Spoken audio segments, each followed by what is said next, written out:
What's up everybody, welcome to a new Metroid Dread video. My name is Laran and today I want to discuss the new footage that Nintendo has placed on the official Metroid website.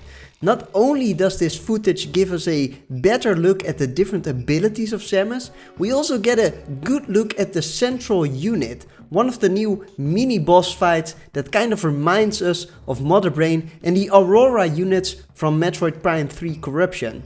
I'll get to that a bit later. First I need to apologize a little bit because this footage is captured directly from the Metroid website and unfortunately Nintendo has decided to upload it in not a very good resolution, so we cannot make it any better than this, but please bear with me because the footage is still quite interesting. So first of all, Nintendo showed off a couple of these new moves of Samus, and this one is the dash melee. She actually charges forward and hits the enemy straight on and then is able to instantly shoot this enemy, kind of like in Samus Returns, but a lot cooler actually.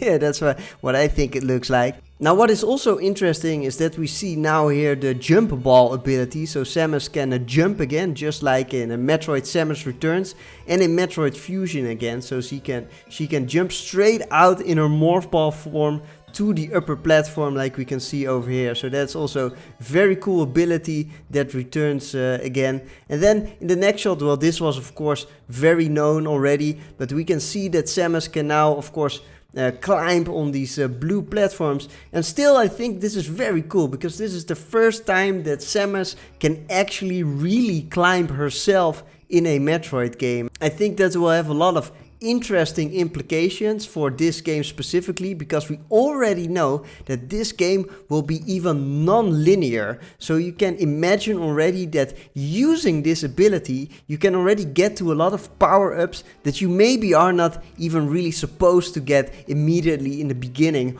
or at another certain moment in the game. So it's very interesting to see this ability a little bit better now in this new footage. Now continuing on, we also see here the speed booster again, and we already knew that this was in the game, so Samus can basically charge up and run really quickly just like in the previous Metroid games as well. And I just want to stop here a little bit and talk about this specific scene where we see Samus charging towards what looks like, if you ask me, the military stronghold of the Chozo General. The Chozo General is, of course, perhaps the main villain in this game, and this structure sure looks like it bears some military insignia. So I really think we will battle here in this structure these robotic Chozo enemies that we've seen before, and of course these Chozo Guardians, and then possibly the Chozo Commander, Chozo General as well. Now we see Samus entering here another Emmy zone. Now these Emmy zones are of course very dangerous. The Emmy are lurking around over here and Samus will have to use all her abilities to get rid of these very dangerous foes. And as you can see here, she actually has a method of countering these Emmys just before they are about to strike her for the final blow. And if she does that, then the Emmy will be temporarily stunned, and that is how she can still escape from them even if she gets caught. Probably require you to react in a split second in order to escape from that Emmy. Now this is what I really wanted to talk about. Now in this specific shot we see what is called a central unit, and we've actually seen a little bit of the central unit before. One of them was in a Nintendo treehouse, and we see here Samus actually facing off against a central unit directly, and there's a couple of things that I think is actually very interesting about this fight at all. So first of all, this central unit definitely looks or appears like a tiny Mother Brain actually, and that becomes even more apparent when you see what kind of fight this actually is. As you can see over here, this central unit is able to shoot from the walls because it is obviously controlling this whole room or possibly even bigger sections of Planet ZDR. You can see that this central unit is shooting these ring-like projectiles, and if you remember of course from all the Mother Brain fights in the previous Metroid games, the Mother Brain was also shooting these ring-like projectiles. And that is of course very obvious that this central unit has something to do in some kind of way with Mother Brain. And we don't really know what that is yet, we can only speculate. But that's not really where it stops, of course, because if you remember, the Federation in Metroid Prime 3 Corruption actually is also working with these brain-like AI. And in Metroid Prime 3 Corruption, they were called Aurora Units, and they had different colors, and one of them was actually also blue. These central units were probably brought to ZDR with the help of the Federation in order to probably control the Emmy, because we already know that the Emmy have been brought to planet ZDR to investigate the X-Parasite, and they were brought over there and they were constructed by the Federation, of course. And also they have probably sent the central units over there in order to control those Emmy, and it looks like they've gone rogue as well, just as the Emmy have.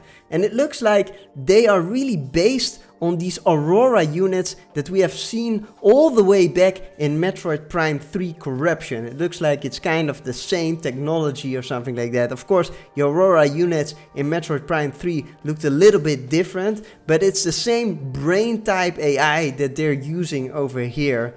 Now, after Samus defeats this Aurora unit, she is able to charge her arm cannon that basically transforms the arm cannon then in what is called the Omega Cannon. And the Omega Cannon allows her to face off against the Emmy. And that is something that is very important, those fights against these central units. Because fighting a central unit will give you that power to destroy a Emmy, and that means that in order to kill an Emmy, you have to kill a central unit first.